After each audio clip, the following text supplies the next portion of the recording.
I have 3 verses today that I would just love to just talk about. And the first one is Matthew 16:25-26, which says, "For whoever desires to save his life will lose it. But whoever loses his life for my sake will find it. For what profit is it to a man if he gains the whole world and loses his own soul? Or what will a man gain in exchange for his soul?" The second verse is John chapter 5:19-20, where we see Jesus say, "I only do what I see my Father do." And then the last verse, Ephesians 5:1-2, which says, "Therefore, be imitators of God as beloved children and walk in love just as Christ loved us and gave up himself for us as a fragrant offering and sacrifice to God." It wasn't until last year that I really learned how to really give my whole life to God, right? Because I feel like for a long time, I personally was like, yeah, I gave my life to the Lord, right? I said the prayer of salvation. I welcomed him into my heart, into my life. I made him the Lord over my life, and that was good. That was good for me. And I thought I was okay. But in the midst of all of that, to be honest, I was still holding on to things that I wanted to do. There were things that I had that I was holding on to that I didn't lay before him at the altar.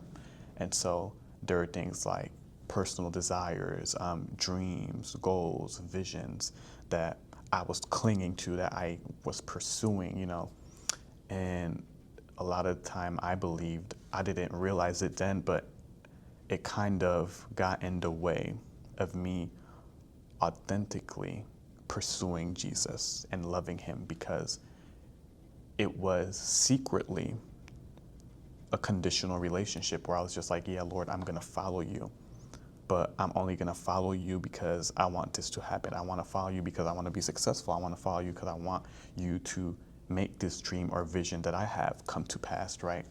And so I'm going to worship you. I'm going to pray. I'm going to go to church, and I'm going to do my devotionals, and yeah, Lord, here's my life. But it wasn't until last year, coming into this year, that I found content in just not caring for those things. Not in a way where it's like I've given up on them, but in a way where it's just like, Lord, if it happens, it happens. If it doesn't, great. I still love you.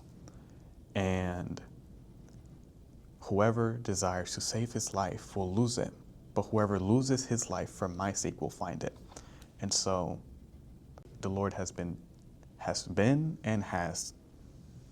teaching me how to really just lose my life, not what I think my life is, and then keep certain aspects of it to myself. No. Every aspect of my life, every atom of my being, every dream, every desire, every passion, every vision, every idea.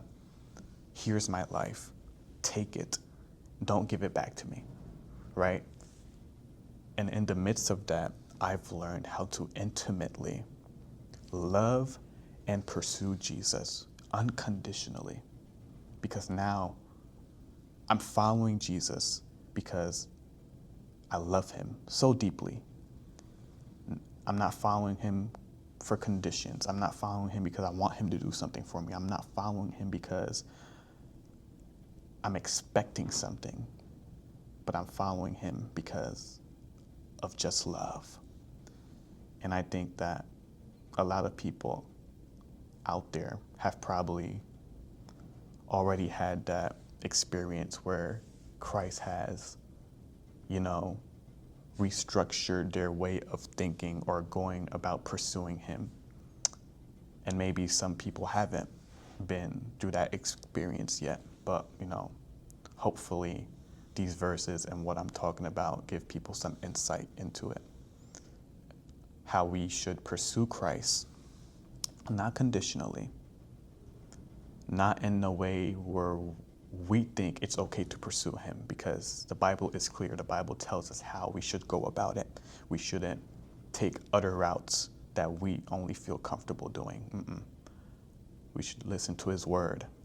And so we should lose our lives to gain him, all of him, and let go of everything, laid at the altar, laid at his feet, cast our crowns before him, and then simply pursue him out of love.